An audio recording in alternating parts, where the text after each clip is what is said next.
Welcome to the first in a recurring series of Roamies on a brand new topic. What is it?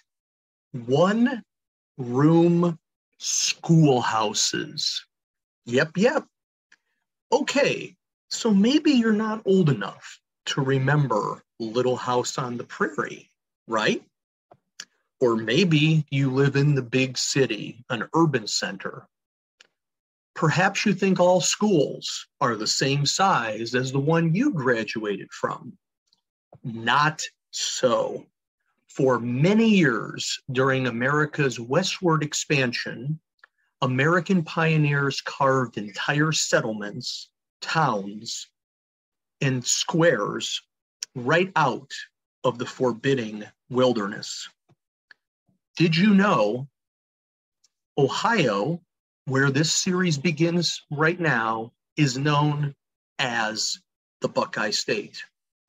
We are fortunate here in the early years of the 2020s to still have the opportunity to learn from the very rich well of our nation's history.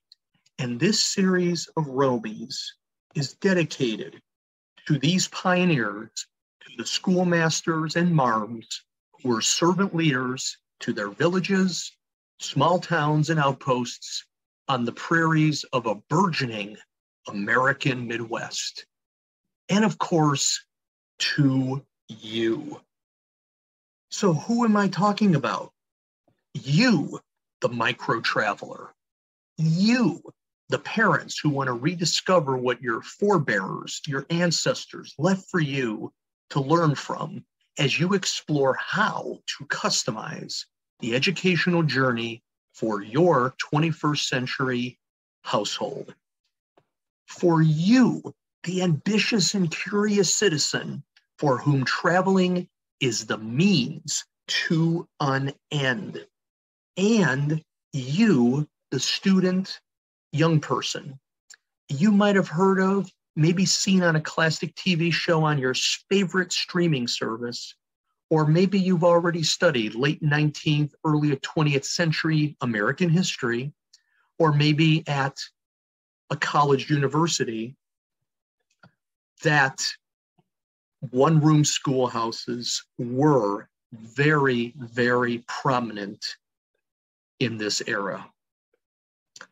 So we start with our very first schoolhouse in this series, and it is known as the Stone Cabin Liberty Schoolhouse. Where will you be traveling to find this? Delaware, Ohio, in Delaware County. You'll find this gem of a city north of the 270 Beltway, but it's accessible via a number of secondary and tertiary routes, including US 23, State Route 315, State Route 257, US 3637, State Route 745, and State Route 521. This schoolhouse was constructed in 1826 during the presidency of John Quincy Adams and the 9th governor of Ohio, Jeremiah Morrow. It's presently one of the oldest structures in the aforementioned county and was fully renovated nearly 15 years ago in 2008. So why would you want to travel here? What's the vibe? No joke, it is a present day Airbnb.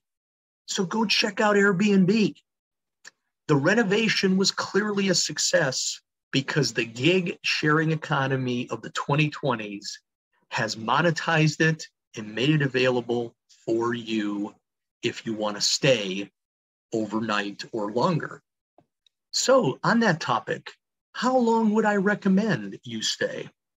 The area surrounding Delaware City and within the county borders is stacked with places well worth seeing. So I'm going to suggest to you on this Roamie that you stay a minimum of a day, ideally 2 to 3, or if you really want to stretch it, add another 48 hours. What other places of interest are nearby? It's a lengthy list. I'll give you a quick 5 of them. First is the Olentangy River Scenic Corridor. Ohio Wesleyan University's campus. Downtown Delaware, including Main Street, Delaware shops. The Stratford Ecological Center. And lastly, Blue Limestone Park. Are there others? Absolutely. And I encourage you to explore a lot on this Roamie. So whom would be most interested? History buffs, home educating families, those who love to ride a bike, those who love to hike, those who value peace and quiet. Someone wanting to write a book would love it here. Or maybe you're a couple seeking a romantic getaway. So this is your first Roamie in a brand new series dedicated to one-room schoolhouses. Thank you so much.